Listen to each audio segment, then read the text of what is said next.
vlogs. Today we are in the garage. I just got back from work. The car is like drenched. It is currently pouring rain here in SoCal. Really, ever since I came back from the track day, I've just been going and going and going. I haven't stopped driving the car. And honestly, it's kind of nice because getting able to drive the car every day is like, I don't know. I don't really get tired of it. It's fun. I look forward to it. And the funny thing is, like, I always think about saying, like, oh, I need to get a daily. Like, I want to put less miles on the car. The thing is, whenever I drive the car, I just think to myself, like, dude, if I had a daily, I probably wouldn't even drive it. Because I'd just be driving this the whole time. I hear people talking about, like, oh, you need to get a daily because the times that you get to drive the car after driving the daily so often, you'll enjoy it more. You'll, like, appreciate it a lot more. But nah, it's cool.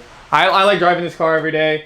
And plus, like, I always get to bring the cool car out. There's never going to be a time that I'm not bringing the cool car out because the daily is the cool car. Also, guys, if you guys aren't driving your guys' cars, make sure you guys do that. Even though if you're not in the track scene or, like, into high-performance driving events and stuff like that, I say you should at least try it once. Because after you go to an event like this, you'll realize the potential of your car. And it's probably, like, the best feeling ever. Because you're just like, damn, I never knew I could do that. Let alone, I never knew the car could do that. If you haven't, you definitely should. But for those who are thinking about taking guys' cars to the track, luckily I have a perfect video for you guys. Today we're going to be going over what's needed to prep your car for the track and common etiquette, do's and don'ts when you are on the track. I think this is the perfect time to talk about it since it's going to be the end of not only the year but track season for 2025 in general. I think most event organizers actually have stopped events for the rest of the year.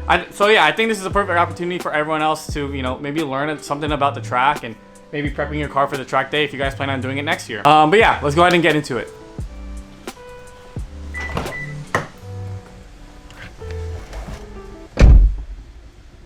So before taking your car to the track, the main thing that I like to take care of is making sure that the car is all ready for it. But typically, you just want to make sure that everything on your car works. Make sure that you have enough brake pads left, make sure your rotors look good, make sure nothing's broken on the car. The main thing is just to make sure that there's nothing broken on your car. Before you even think about doing and adding anything else to the car, make sure that the car's in good, proper working order. Now, the next thing that I make sure that I do before taking the car to the track is make sure that I do all my fluids. Now, for the A6 specifically, I like going to 5W30 oil. That's mainly because these cars are notoriously known for blowing up on the track. 5W30, you're running a thicker oil viscosity compared to the factory OW20. It's pretty known in the A6 community to run 5W30. It protects the engine against low oil pressure and along with, you know, keeping a higher thickness of oil, so when the oil does heat up, it doesn't degrade as much and get too thin. Now, upping your oil viscosity is one practice that you guys should follow, but another practice is by overfilling your oil. Now, by overfilling your oil, it'll keep your oil pickup tube completely submerged under oil. If you guys don't know how an oil pan works in a car, pretty much at the bottom of your engine block, you have this oil pan. And inside that oil pan is a little tube called a pickup tube. Now, that pickup tube, you know, picks up oil and circulates it within the engine block. In those instances where these cars can blow up is when that pickup tube has no oil to suck up. And the main cause of that is the oil sloshing side to side to side. Just like how you could imagine water in a cup when you shake it a little bit, it'll like go side to side to side. That's exactly what happens to the oil in the oil pan when you're out on the track. Now, by adding that little bit of extra oil, you can ensure your pickup tube will always be under oil. And it won't be, you know, outside of it. You know, it'll always be completely submerged in oil, no matter how many turns you're doing and hard G's and whatnot you're doing on the track. Now, the factory oil fill on these cars is around 5.7 quarts. Most people like to put around 6 to 6.3 quarts when they go to the track. Now, how I do my overfills is very simple. I do it every time I do my oil change. I make sure I drain my oil as much as possible, and then I add a 5 quart of oil, like that big jug. And then after that, I grab an individual singular quart and I add that. That all totals out to 6 quarts total inside the engine. You don't want to add any more than 0.5 quarts extra oil, okay? Good range would be an extra 0.3 to 0.5 quarts, nothing more. Another safe thing that you could do too is investing in an oil cooler. Oil cooler is really good as well because you could either run OW20 or 5W30 on it. What an oil cooler does is exactly what it sounds like. It helps cool the engine's oil. Now, when you're pushing your car a lot, getting in the rev ranges and like really pushing on that shit, your engine will heat up along with your oil. Now, oil cooler isn't a necessity. I know a lot of people that can get away with it, such as myself. But if you do drive hard, I do highly suggest you invest in an oil cooler. Saves you a lot of headache in the long run, and you'll have that peace of mind to just push your car lap after lap after lap without having to worry about your engine blowing up. Either going up to a 5W30 oil or getting an oil cooler, it's the best, safest practice to keep your engine happy on track. Now, other than engine oil, you also want to do your transmission and diff fluid. As for the 8.6 chassis, a good oil change interval is either between 15K miles or 30K miles. Now, you could do this for both your trans and diff fluid. I usually do my trans and diff fluid at the same time. I usually do my intervals, like lately I've been doing it every 10,000 miles.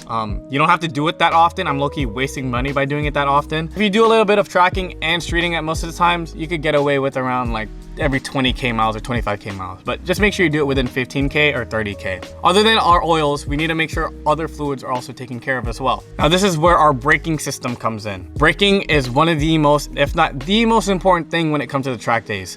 I remember when I first went to the track, I thought it was just like, oh, I need to go as fast as possible. Straight line speed, just going, taking the turns as fast as I can. But the only thing that I didn't really think about was how much stress and how much your car needs to brake. Braking on the track is at least half or more than half of your whole time when you're out there on the track. You are braking a lot more than you think. Unlike traditional brake fluid that you use on the street, that won't cut it on the track. You need to upgrade to at least a .4 brake fluid. If you guys didn't know, brake fluid can get really hot and start to boil. Now, as you guys know with how water and fluid works, if it gets hot enough, it will boil. And you know, when it boils, a lot of bubbles will get in there and air will get in.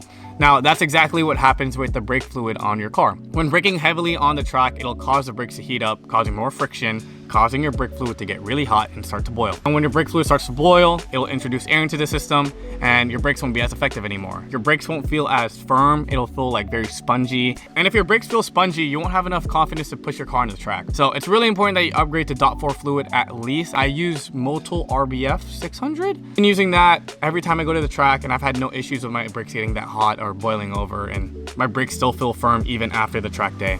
Typically, you want to swap out your brake fluid and flush it at least every year. If you track your car multiple times a year and if you street drive it, I think if you just do it once a year, you should be good. But like I said, if you do track more religiously and plan on making it a track dedicated car, just make sure your brake fluid is always fresh. Obviously, if your brakes feel spongy, just go ahead and replace it then. Better than safe to be sorry. It's all about being safe on the track and making sure your car is more than prepared. Now, on the topic of brakes, let's go ahead and talk about another component about the brakes that are also very vital to upgrade during a track day. This is a non-negotiable. You need to get track pads. Now, as important as getting upgraded brake fluid is, track pads are almost as important as that. Traditional brake pads just cannot cut it on the track. Now, with just a couple hot laps on the track, with heavy braking and all that, you will experience brake fade. It's pretty much a sensation where you're trying to brake after a few hot laps and your car just won't stop. You're pushing your foot on the pedal, but your car is not slowing down. Now, that happens because traditional brake pads cannot handle all the heat and friction that is caused from tracking the car. With upgraded brake pads, you won't really experience brake fade, and if you do, you have to be driving the fucking literal shit out of your car. But also, when you're upgrading your brake fluid, just make sure to do your brake pads as well. Those two will go a long way, and you'll thank me later. So another thing that you should probably upgrade before going to the track would be your tires. I see people tracking with like summer tires. I honestly wouldn't recommend it. I've never actually tracked without a 200 tread wear tire. With traditional summer tires, they cannot last lap after lap after lap. They will eventually overheat and it'll start losing its grip and your car won't feel the same. By upgrading to a 200 tread wear tire, you're able to go lap after lap after lap without having to risk your tires to get greased up. If you do have the funds, try to go ahead and try out a nice solid 200 tread wear tire. You don't want to have to be held back when you're out there. So you want to make sure that your tires could last too and that you have the same amount of grip, you know, consecutively after each lap. And you could literally crash without a proper set of tires, because obviously if you're going that fast and you don't have the right amount of grip, and if your brakes don't work, you're cooked. Now, you can't just think about slapping these tires on and be like, okay, I'm golden, I'm gonna just go head out on track. No, such things as PSI. If you guys don't know what PSI, it is pretty much the tire pressure within your tire. You don't want to be at too high of a tire pressure where your tires will have no grip on track, or you don't want them to be too low where it'll actually slow you down on track. Now, most drivers like to start at 34 PSI hot as a starting foundation. Now, I emphasize hot is because air expands when it's hot. So typically you actually want to start off a lot lower than a 34 PSI. Now, before I head out on track, I usually deflate my tires to 25 PSI. Now, the reason why it's so low is because after you do a couple hot laps in and your tires get hot, the air in your tires will actually expand, causing tire pressures to increase without you actually having to add in air. If you start off with 34 cold, you'll probably end up with, I don't know, maybe 40 PSI at the end. I don't know, maybe not that high, but definitely it's gonna be higher than 34. So a good practice is to check your tire pressures after every session. Make sure you're around that hot spot of 34 PSI, more or less, just around that area is a good place to be at So yeah, don't forget to skip out on checking your tire PSI. You want to make sure that you can get the most out of your tires, you know, the most grip and the most fun out on the track. So make sure you don't forget to check your PSI as well. But yeah, one of the last things that I like doing is just making sure my lug nuts are all torqued. Typically only before the first session. After the first session, I don't touch the lug nuts at all unless if I have to take the wheel off. Usually just torquing it once before your whole track day will do it for you. But now let's go ahead and get on to track etiquette. Now, I'm not gonna go over every flag because I don't even fucking know all the flags. Usually most organizers before going out on track have a driver's meeting and they go over what each flag means. So make sure you guys do pay attention to the driver's meetings. The most important advice that I could give you guys when you're on track is just be smart and be aware of your surroundings. You wanna be aware of where all the cars are at all times. You wanna make sure that you have ample room with you and the other drivers. And if someone's on your tail, just give them a point by. Just be very aware of your surroundings, be considerate of other drivers, and just be smart while you're out there. Don't be pushing it too much, drive within your own limits, and have fun. That's the whole name of the game. I feel like a big common misconception is like, oh, I need to be the fastest in my run group. I need to be this, I need to be that. Yes, it's nice to be competitive here once in a while, but the whole thing is like, this is an open track day. You're not competing. Don't be a dick to others where you're not giving people point buys and you're just making it unsafe for everyone else on the track. That's just not fun, and that shit ruins track days. But yeah, I think that's it. I don't know if there's anything else that I should cover, but if there is anything that I might have missed, leave it in the comments. But yeah guys, that's gonna be it for today's video. Hope you guys enjoyed. Sorry for all these short and unstructured videos for the past couple of days. But yeah, I'm just trying to get these videos out for you guys because I'm low-key running out of ideas. No, I'm high-key running out of ideas. You know, now with the rain and, you know, I'm not really hanging out with my friends so often anymore. It kind of just makes it hard for me to get content and stuff like that. But yeah, we are on the 24th day. I didn't expect to make it this far, and we're about to hit it. We're about to do it. But yeah, I hope you guys learned a little bit of something about how to prep your car for the track and common track etiquette so that you aren't hated by, you know, the event organizer and your run group. But yeah, sorry for the lack of vlogs. Sorry for the, you know, ideal content that I want to make for this channel. It's just the holidays and stuff. Like, I didn't expect it for it to be that busy for me. But yeah, I hope you guys enjoyed today's video, and I'll see you guys tomorrow for the finale. Peace.